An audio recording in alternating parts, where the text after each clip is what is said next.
تمام ناظرین دیکھنے اور سننے والوں کو السلام علیکم۔ آج انشاءاللہ ہم ایک ایسے عمل کے اوپر بات کرنے والے ہیں جو بہت ہی مجرب اور آزمودہ عمل ہے۔ جیسا کہ لوگ پریشان ہیں کہ ہمارے گھٹنے کے اندر درد ہے، ہمارے پاؤں کے اندر درد ہے، سر میں درد رہتی ہے، تو یہ ان لوگوں کے لیے عمل ہے، مختصر سا عمل ہے۔ سورۃ الانعام کا دوسرا رکوع میں ہے وَلَهُ مَا سَكَنَ فِي اللَّيْلِ وَالنَّهَارِ وَهُوَ السَّمِيعُ الْعَلِيمُ۔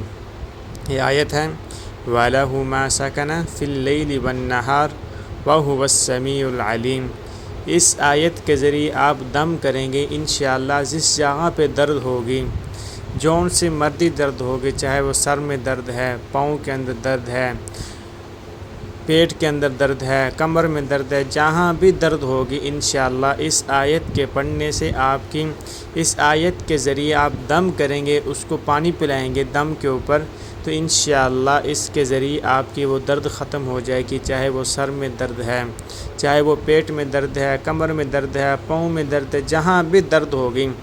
اس کے پڑھنے کا طریقہ یہ ہے کہ پہلے آپ نے 11 مرتبہ درود ابراہیمی پڑھنا ہے، جو ہم نماز کے اندر درود شریف پڑھتے ہیں، درود ابراہیمی 11 مرتبہ آپ نے پڑھنا ہے۔ پھر اس کے بعد 41 مرتبہ یہ آیت پڑھنی ہے وَلَهُ مَا سَكَنَ فِي اللَّيْلِ وَالنَّهَارِ وَهُوَ السَّمِيعُ الْعَلِيمُ۔ 41 مرتبہ یہ آیت پڑھنی ہے۔ پھر اس کے بعد آخر میں پھر 11 مرتبہ درود ابراہیمی پڑھنا ہے۔ اس کے بعد آپ اپنے پاس پانی رکھ لینا، پانی کے اوپر دم کر کے، اور جس جگہ پہ درد ہوگی اس جگہ پہ آپ اپنا ہاتھ رکھ لیں، تو ہاتھ رکھنے کے بعد اس جگہ پہ پھونک مار دیں، تو انشاءاللہ اس کے ذریعے وہ آپ کے جو درد ہوگی، ایک دفعہ دم کریں گے، اثر نہ ہو دوبارہ پھر آپ کر سکتے ہیں، پھر اگر درد کم نہ ہو تیسری مرتبہ انشاءاللہ آپ یہ دم کریں گے تو وہ درد بالکل ختم ہو جائے گی انشاءاللہ۔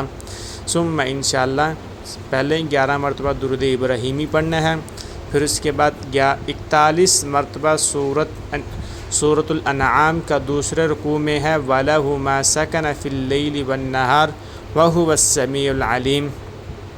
41 مرتبہ یہ آیت مبارکہ پڑھنی ہے، پھر اس کے بعد 11 مرتبہ درود ابراہیمی پڑھ کر تو آپ انشاءاللہ دم کر دیں گے، تو انشاءاللہ وہ درد ختم ہو جائے گی ثم انشاءاللہ۔